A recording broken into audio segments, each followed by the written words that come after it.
Selamat datang di channel Educam Ganesha. Sebelum kita mulai, biasakan kita berdoa terlebih dahulu dan meminta file kepada admin agar pembelajaran lebih terstruktur. Oke, kita langsung saja ke teori SBMPTN Biologi di bab pengantar ilmu biologi. Yang pertama ada perkembangan pengetahuan biologi.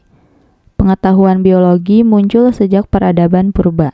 Masalah penyakit dan penanganannya yang tadinya berbau mistik mulai bergeser ke hal yang bersifat logis, seperti yang dilakukan oleh Hippocrates pada tahun 460–370 SM, yang mempelopori pendapat tentang asal penyakit secara ilmiah dengan cara meneliti dan berusaha mengungkap seobjektif mungkin. Aristoteles tahun 384–322 SM dianggap sebagai tokoh pelopor perkembangan ilmu pengetahuan biologi. Dia telah banyak membantu mempelajari embriologi maupun ilmu anatomi dengan cara pembedahan. Lalu ada kedudukan dan hubungan biologi dengan pengetahuan alam. Yang pertama di sini ada ilmu pengetahuan. Ilmu pengetahuan itu dibagi menjadi dua. Ada ilmu pengetahuan sosial dan ada ilmu pengetahuan alam. Untuk ilmu pengetahuan sosial, itu terdapat ilmu ekonomi, ilmu hukum, ilmu sejarah, dan lain-lain. Lalu untuk ilmu pengetahuan alam, itu ada ilmu alam, fisika dan kimia, ada ilmu hayati atau biologi, dan ada ilmu pengetahuan bumi antariksa, yaitu geofisika dan astronomi. Selanjutnya ada hubungan biologi dengan ilmu lain. Yang pertama untuk fisika, biofisika, lalu radiologi, radiasi biologi. Kimia berhubungan dengan biokimia, farmasi, dan biologi molekuler. Matematika berhubungan dengan biometri, statistik biologi. Lalu ada geografi yang berhubungan dengan fitogeografi dan zoogeografi. Dan ada sosial yang berhubungan dengan genetika populasi dan antropologi. Selanjutnya ada cabang ilmu biologi. Yang pertama ada zoologi, itu mempelajari tentang hewan. Kedua ada morfologi yang mempelajari tentang bentuk tubuh. Yang ketiga ada taksonomi yang mempelajari tentang penggolongan. Yang keempat ada botani yang mempelajari tentang tumbuhan. Yang kelima ada genetika yang mempelajari tentang pewarisan sifat. Yang keenam ada histologi yang mempelajari tentang jaringan. Yang ketujuh ada anatomi yang mempelajari tentang susunan bagian dalam tubuh. Yang kedelapan ada fisiologi yang mempelajari tentang kerja faal tubuh.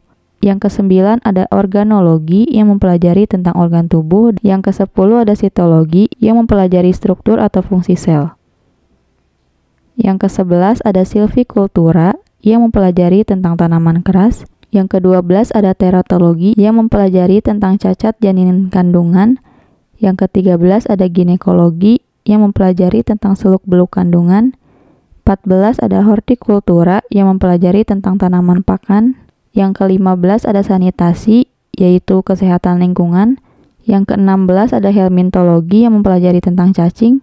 Ke-17 ada ornitologi yang mempelajari tentang hewan burung. Yang ke-18 ada patologi yang mempelajari tentang penyakit. Yang ke-19 ada herpetologi yang mempelajari tentang reptil. Yang ke-20 ada parasitologi yang mempelajari tentang parasit dalam tubuh. Yang ke-21 ada istiologi, yaitu mempelajari tentang ikan. Yang ke-22 ada pikologi, yaitu mempelajari tentang alga. Yang ke-23 ada kinekologi yang mempelajari tentang anjing. Yang ke-24 ada malakologi yang mempelajari tentang hewan lunak. Yang ke-25 ada mikologi yang mempelajari tentang jamur. Dan yang ke-26 adalah ornitologi yang mempelajari tentang burung. Lalu selanjutnya ada aspek-aspek ilmu biologi. Yang pertama, aspek ontologi, yaitu objek keilmuan. Objek yang dipelajari biologi adalah makhluk hidup dan hal-hal yang berkaitan dengannya. Yang kedua, ada aspek metodologi, yaitu cara mempelajarinya. Pembelajaran biologi yang benar yaitu menggunakan langkah-langkah khusus yang disebut dengan metode ilmiah. Yang ketiga, ada aspek aksiologi, yaitu manfaat ilmu, di mana biologi memiliki manfaat yang jelas baik bagi ilmu itu sendiri maupun bagi manusia. Selanjutnya ada pengantar biologi. Yang pertama adalah sikap ilmiah yang dikembangkan, yaitu rasa ingin tahu, jujur, teliti, bekerja keras, tekun, dan tidak mudah putus asa. Yang kedua adalah cara mengkomunikasikan hasil penelitian, yaitu dengan cara prakata, pendahuluan, tunjangan pustaka, hipotesa, metodologi, hasil dan pembahasan, kesimpulan, daftar pustaka, dan lampiran. Lalu yang ketiga ada langkah metode ilmiah, yaitu dengan identifikasi masalah, observasi dan orientasi, hipotesis, pengujian dengan eksperimen, kesimpulan, dan rumusan hukum. Oke, sekian pembahasan teori SBMPTN Biologi di bab ilmu pengantar biologi. Jangan lupa subscribe, komen, dan like. Jika video ini bermanfaat, teman-teman share sebanyak-banyaknya ya. Sampai jumpa di video selanjutnya.